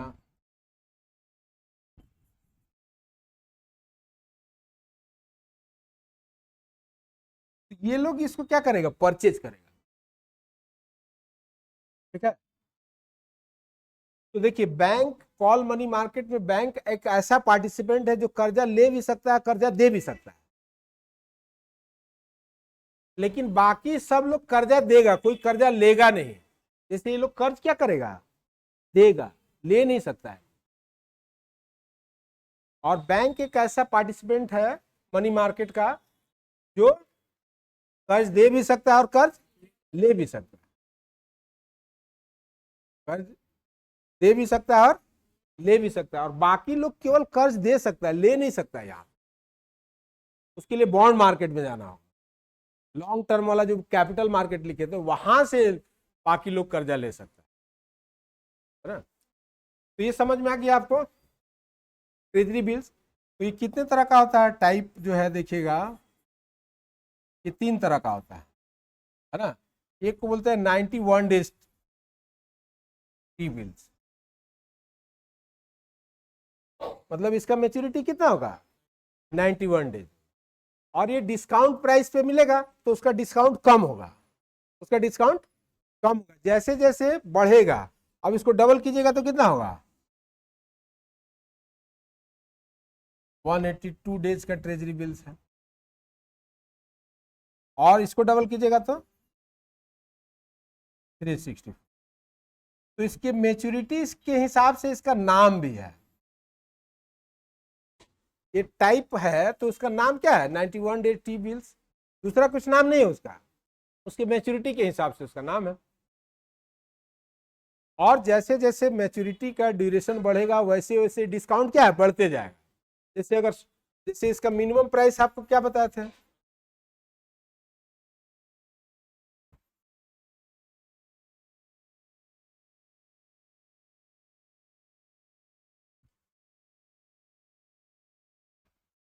मतलब 25,000 का मिनिमम टी बिल्स होगा। और फिर उसके मल्टीपल में वो बढ़ते जाएगा और उसका कोई अपर लिमिट नहीं होता है। लोअर लिमिट है तो पूछता है। तो समझ में आ गया, ये दूसरा इंस्ट्रूमेंट है। अब तीसरा जो इंस्ट्रूमेंट है, सुने होंगे सीपी, सुने हैं सीपी, कमर्शियल पेपर।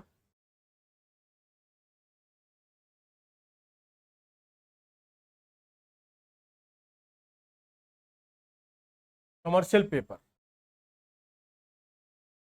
तो कमर्शियल पेपर जो है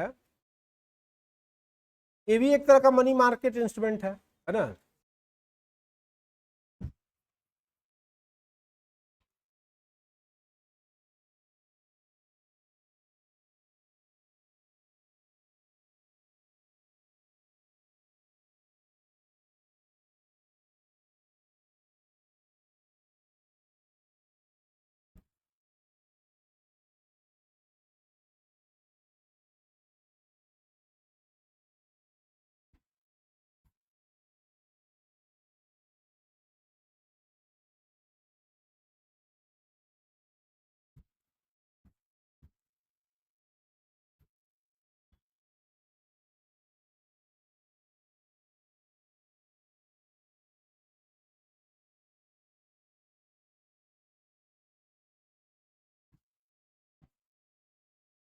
तो शॉर्ट टर्म के लिए जो है कॉरपोरेट को अगर जरूरत है ना, तो वो क्या इशू करेगा, तो इशू करेगा कमर्शियल पेपर, वाणिज्यिक प्रपत्र उसको है।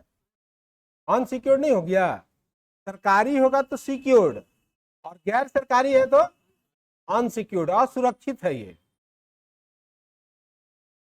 अनसिक्योर्ड मनी मार्केट इंस्ट्रूमेंट है ना। और इसका मिनिमम प्राइस कितना होता है, तो इसका ₹5 लाख का होता है। और इसका टर्म देखिएगा 7 डेज का भी होगा, 14 डेज का भी होगा नहीं, और फिर इस तरह से ये अप टू 365 डेज मेच्योरिटी तक का हो सकता है, 365 डेज तक का हो सकता है। तो कमर्शियल पेपर भी एक तरह का क्या है, मनी मार्केट इंस्ट्रूमेंट। और चौथा फिर बच गया क्या, कॉर्पोरेट कंपनी सब इशू करेगा। अरे जैसे टाटा को जरूरत है, बिरला को जरूरत है, रिलायंस को जरूरत है शॉर्ट टर्म के लिए फंड, तो इशू करके है, मैंने मनी मार्केट में इसको इशू करता है ना। और उसको ये जिसको कर्जा देना है, एक तरह का क्या है, एक तरह का ऋण पत्र है शॉर्ट टर्म का, इसी को लॉन्ग टर्म में बोलते हैं डिवेंचर्स। इसी का लॉन्ग टर्म में क्या होगा, डिवेंचर्स हो जाएगा, है ना। और शॉर्ट टर्म के लिए होगा तो कमर्शियल पेपर। मतलब निजी जो कंपनियां हैं उनको कारोबार के लिए क्या चाहिए, कर्ज चाहिए, तो उनको कर्ज के लिए जो इंस्ट्रूमेंट का प्रयोग करते हैं वो लोग मनी मार्केट में, उसको बोलते हैं कमर्शियल पेपर। और बॉन्ड मार्केट में जो यूज करते हैं उसको बोलते हैं बॉन्ड्स बोलते हैं, या फिर डिवेंचर्स बोलते हैं, डिवेंचर्स। सब वर्ड सुने हैं कि नहीं अभी, है?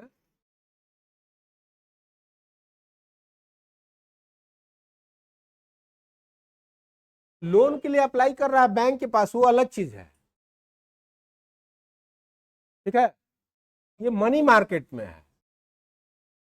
जैसे मान लीजिए कि आप जमा करते हैं कहीं पैसा, तो आपको सर्टिफिकेट मिलता है ना, जिससे पता चलता है कि आप इतना पैसा बैंक में जमा किए हैं, आपको एफडी का पेपर मिल जाता है। उसी तरह से कोई कंपनी अगर कर्ज लेगी तो उसके लिए जो पेपर इशू करेगी उसी को क्या बोलते हैं, कमर्शियल पेपर। अब ये इंडिविजुअल भी खरीद सकता है, बाकी जो लोग भी है, बैंक है, इंश्योरेंस कंपनी है, सब खरीद सकता है, लेकिन उन लोग का अनसिक्योर्ड है ना। अब इसमें देखा जाता है रेटिंग, कभी सुने रेटिंग, AAA रेटिंग, है ना। तो उसमें जो हाई रेटेड जो कंपनी है, वेल रेटेड जो कंपनी है, उसको उसका आसानी से बिक जाता है ना। लेकिन जिसका डाउन रेटेड है तो उसमें देखा जाता है क्या, रेटिंग, क्रेडिट रेटिंग एजेंसी सब, क्रिसिल, इकरा, ये सब का नाम सुने हैं। और बढ़ते जाएगा तो ये सब भी मिलेगा। और उसका रेगुलेटर कौन है, क्रेडिट रेटिंग का, तो उसका भी रेगुलेटर है सेबी। ये सब सुने ना, इकरा हो गया, क्रिसिल हो गया, मूडीज हो गया, वर्ल्ड वाइड सुने होंगे, मूडीज मूडीज का नाम सुने हैं। तो सब क्या है, रेटिंग एजेंसी है, जो क्या करता है, कंपनियों के फाइनेंशियल पोजीशन का स्टडी करके उसका रेट बताएगा, रेटिंग बताएगा, और उसके हिसाब से उसको कर्जा मिलना आसान होगा या मुश्किल होगा।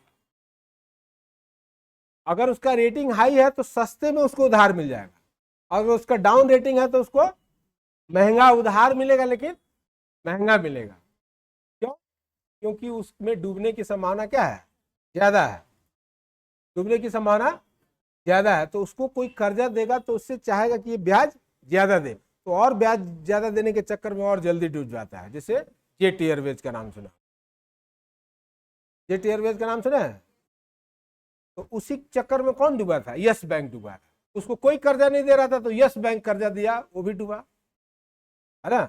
उसको तो बचा लिया गया। यस बैंक को क्या किया गया, LIC को खड़ा करके, SBI को खड़ा करके, UTI को खड़ा करके उसको बचा लिया गया, है ना, नहीं तो डूब चुका था। क्यों, क्योंकि जो सरकार जो प्राइवेटाइजेशन पे जोर दे रही है, सब निजीकरण पे जोर दे रही है, उसका सरकार के पॉलिसी पर धक्का लग जाता है कि फिर प्राइवेट बैंक से सब लोग पैसा निकाल के सरकारी बैंक में डाल देता है। उसको बचाया गया, वो डूब गया था। कौन? उसको बचाया गया, नहीं तो पूरा प्राइवेट बैंक खाली हो जाता है। ये सब जितना HDFC, एक्सिस है ना दिख रहा है, सब पूरा खाली हो जाता है। तो खाली नहीं हो, प्राइवेट बचा रहे, सांस लेते रहे, इसके चलते क्या किया गया, यस बैंक को बचाया गया। तो समझ में आ गया। तो ये हो गया। उसी तरह से सुने होंगे CD, सुने हैं, सर्टिफिकेट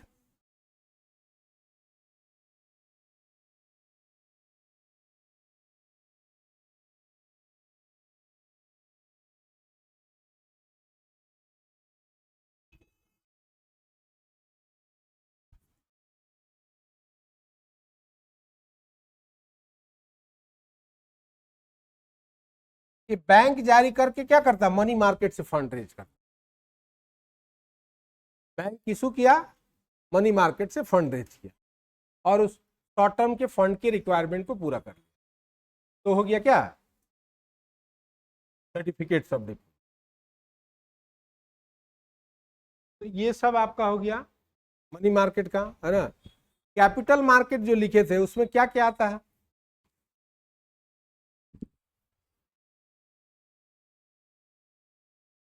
हाँ पूछता है कभी कभी। इसमें इसका इंस्ट्रूमेंट सुने हैं, इसका इंस्ट्रूमेंट होता है shares, bonds, debenture,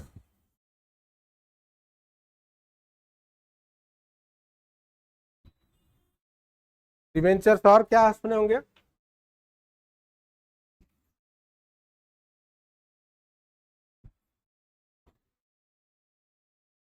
units of mutual fund.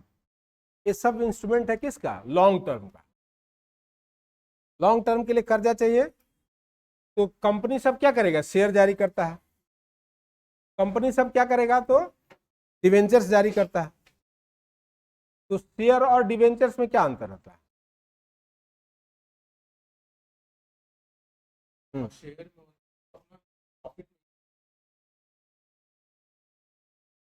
तो देखिए मतलब शेयर होल्डर क्या है, तो एक तरह का ऑनरशिप है। शेयर होल्डर क्या है, अगर किसी कंपनी में उसका शेयर है, होल्डिंग है, तो उसका ऑनरशिप है, मतलब उसका मालिकाना हक है। और उसको क्या मिलेगा, तो उसको देखिएगा, उसको डिविडेंड मिलेगा। जो कंपनी प्रॉफिट अर्न करेगी, शेयर होल्डर को क्या मिलेगा, मुनाफा में हिस्सा मिलेगा, जिसको बोलते हैं डिविडेंड या बोलते हैं लाभांश या बोनस। सुने हैं सर। और डिवेंचर्स होल्डर में क्या होगा, तो डिवेंचर्स जो है एक तरह का क्रेडिटर हो गया, उधार देने वाला। और शेयर होल्डर एक तरह का क्या हो गया, ऑनरशिप हो गया उसका। और जो डिवेंचर होल्डर है वो क्या हो गया, एक तरह का क्रेडिटर हो गया, उधार देने वाला हो। और उसका सर्टेन ब्याज होगा। जैसे जो शेयर होल्डर है वो कंपनी लॉस में भी जा सकती है तो मुनाफा में हिस्सा नहीं भी मिल सकता, लेकिन डिवेंचर्स में क्या होगा, फिक्स इंटरेस्ट है, उतना उसको ब्याज मिलते रहेगा, उतना उसको ब्याज मिलते रहता है। ठीक है। तो ये जो है 4 इंस्ट्रूमेंट इसका था, कॉल मनी था, ट्रेजरी बिल था, कमर्शियल पेपर था, CD था। और इसका भी 4 इंस्ट्रूमेंट है, शेयर्स है, बॉन्ड्स है, डिवेंचर्स है और units of mutual fund. Mutual fund में आप इन्वेस्ट करते हैं तो आपको क्या मिलता है, यूनिट मिलता है। और उस यूनिट का प्राइस वैल्यू क्या है, बढ़ते रहता है, जिसको बोलते हैं नैव। सुने हैं, नेट एसेट वैल्यू। ये सब टर्म पूछे किस फील्ड का टर्म है, नैव, नेट एसेट वैल्यू। तो म्यूचुअल फंड का, म्यूचुअल फंड का टर्म है नैव। बुल और बियर वर्ड सुने हैं, तो कैपिटल मार्केट का क्या है, टर्म है। बुल और बियर, तेजेड़िया और मंदेड़िया, है ना। तेजेड़िया क्या चाहेगा, तेजेड़िया जो है एक्सपेक्ट करता है कि मार्केट में प्राइस शेयर का क्या है, बढ़ेगा। बुल, है ना। इस रिस्पेक्ट में जैसे मान लीजिए 100 रुपये का शेयर है और वो अनुमान कर रहा है कि शेयर का दाम बढ़ेगा, तो वो क्या करेगा, परचेज करेगा। तो परचेज करेगा तो सब तरफ ग्रीन ग्रीन दिखाई देगा आपको, हरा हरा। शेयर मार्केट क्या है, हरियाली, सब देखिएगा हरा रहता है, बुल मार्केट होता है। शेयर का दाम बढ़ेगा, मान लीजिए कि बढ़ के हो गया 110 रुपया, 120 रुपया, तो वहां पे वो बेच करके क्या है, मुनाफा कमाता है, तो उसको बोलते हैं बुल। ठीक है। और बियर क्या होता है, तो मंदेड़िया होता है, वो जानता है कि अब मार्केट में मंदी आएगा, मार्केट नीचे जाएगा। ठीक है। तो 100 रुपये का शेयर को क्या करेगा, बेच देगा, खरीदेगा नहीं। जो बुल है वो परचेज करेगा और जो बियर है वो सेल कर देगा। मतलब उसके पास शेयर नहीं भी है तो भी ऐसा सिस्टम है कि वो बेच सकता है, तो बेच दिया।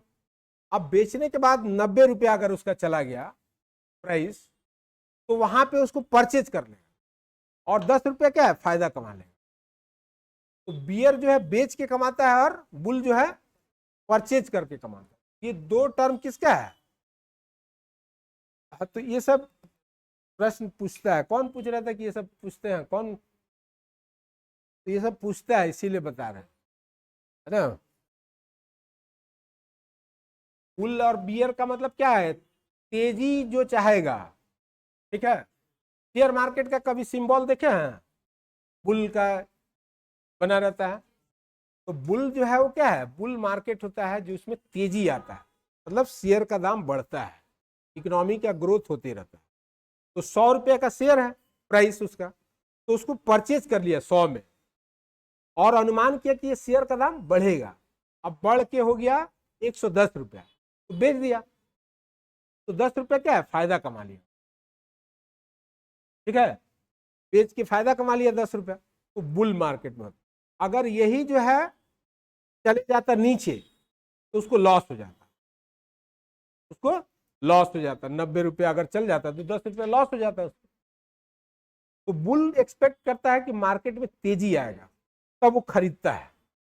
अब बियर क्या सोचता है कि मार्केट में मंदी होगा, मतलब बिकेगा सब, है ना। तो वो 100 रुपया का शेयर को क्या करेगा, तो बेच देगा 100 रुपया में। ठीक है। और 90 रुपया में जैसे आएगा वो खरीद लेगा, तो उसको भी 10 रुपया फायदा होगा। लेकिन अगर वो अनुमान किया कि नीचे जाएगा, पता चला कि ऊपर चला गया, फिर उसको लॉस हो जाएगा।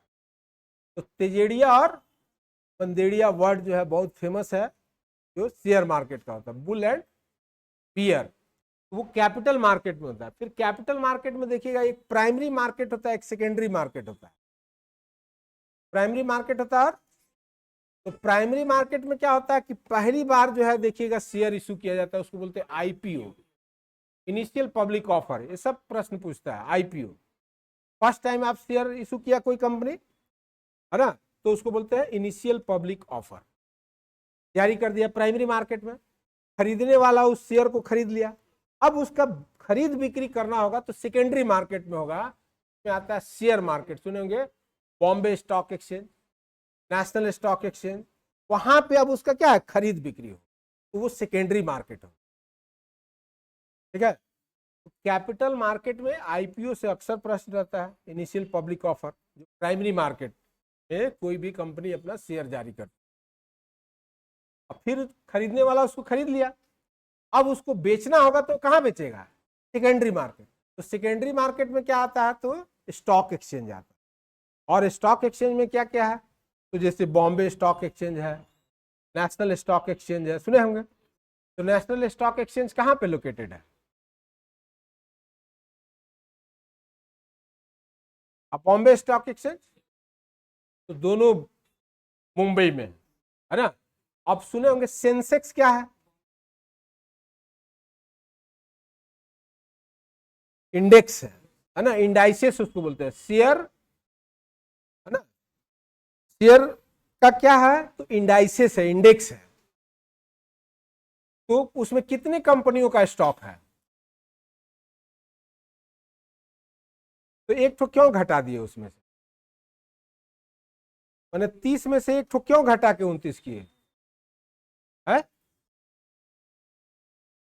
29 क्यों होगा, 30 कंपनियों का स्टॉक है, जो भारत की सबसे बड़ी 30 कंपनियां हैं, है ना। उसका वो क्या है, इंडेक्स है। मतलब 30 बड़ी बड़ी कंपनियां जानते हैं, जैसे टाटा मोटर हो गया, टाटा स्टील हो गया, रिलायंस हो गया, ये सब वर्ड सुने हैं। टीसीएस सुने होंगे, विप्रो सुने होंगे, इंफोसिस सुने होंगे, सब सुने हैं। महिंद्रा एंड महिंद्रा सुने होंगे, मारुति सुजुकी सुने होंगे। तो ये टॉप जो 30 कंपनीज है उसका इंडाइसेस है। जैसे देखिएगा बॉम्बे स्टॉक एक्सचेंज में क्या है, 5500 से भी अधिक कंपनी लिस्टेड है, अपना लिस्टिंग कराया है कि उसका शेयर का खरीद बिक्री वहां होगा। तो अब उस 5500 कंपनी में आपको 30 बड़ी कंपनी खोजना है, तो उसका एक अलग से इंडाइसेस बना दिया गया, एक अलग से सूचकांक बना दिया गया, ठीक है। और उसका नाम दे दिया गया सेंसेक्स, उसका नाम दे दिया गया सेंसेक्स। तो सेंसेक्स जो है पूछता है कि कितनी कंपनियों का इंडाइसेस है, तो 30 जो है भारत की जो सबसे बड़ी कंपनियां हैं उसका है। और ये कंपनी छोटा बड़ा होते रहता है, जैसे कोई कंपनी का शेयर का दाम 100 रुपया है, उसका दाम बढ़ के 500 रुपया हो जाए, तो उसका मार्केट कैपिटलाइजेशन क्या है, बड़ा हो जाए। तो जिसका 500 का शेयर वैल्यू था उसका घट के 400 हो गया, तो पता चला कि वो बाहर हो गया और एक अंदर चला गया। तो ये फिक्स नहीं है, ये 30 बड़ी कंपनियों का इंडाइसेस है सेंसेक्स। तो सेंसेक्स शॉर्ट फॉर्म है कि फुल फॉर्म है, क्या है फुल फॉर्म, सेंसिटिव इंडेक्स को बोलते हैं सेंसेक्स, ठीक है। तो सेंसेक्स जो है, अब उसी तरह से बैंकिंग कंपनी के लिए बैंक एक्स है, पावर एक्स पावर कंपनियों के लिए है, अलग अलग उसका इंडाइसेस है। बीएससी 100 है, बीएससी 200 है ना, BSc large cap, BSc mid cap, ये सब सुने हैं टर्म। जैसे 30 कंपनी का हो गया, उसी तरह से बीएससी 100 का मतलब क्या है, 100 बड़ी कंपनियों का। 200 का मतलब क्या है, 200 बड़ी कंपनियों का। 500 का मतलब क्या है, 500 बड़ी कंपनियों। बड़ी जो कंपनियां हैं उसको बोलते हैं लार्ज कैप, जो छोटी कंपनियां हैं उसको बोलते हैं स्मॉल कैप, और जो बीच में होगा उसको बोलेंगे मिड कैप। तो इस तरह से कंपनी सब है ना। और इसी तरह से वर्ल्ड का फेमस सुने होंगे डाउ जोन्स, सुने हैं, न्यूयॉर्क स्टॉक एक्सचेंज का इंडाइसेस। जैसे इंडिया में सेंसेक्स है, वैसे अमेरिका में क्या है, डाउ जोन्स है। फिर नेस्टेक सुने हैं, नेस्टेक जो टेक्नोलॉजी कंपनी सब है अमेरिका का, उसका जो इंडाइसेस है उसको बोलते हैं नेस्डेक। कॉस्पी सुने हैं, कॉस्पी कहाँ का इंडाइसेस है, तो कोरिया का है, कोरिया के इंडाइसेस को बोलते हैं कॉस्पी। फुटसी सुने हैं, फुटसी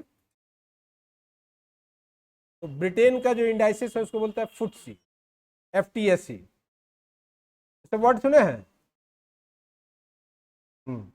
और फिर इसी तरह से और भी कुछ है, जैसे आप सुने होंगे डैक्स, सुने हैं डैक्स, जर्मनी का जो इंडाइसेस है उसको बोलते हैं डैक्स।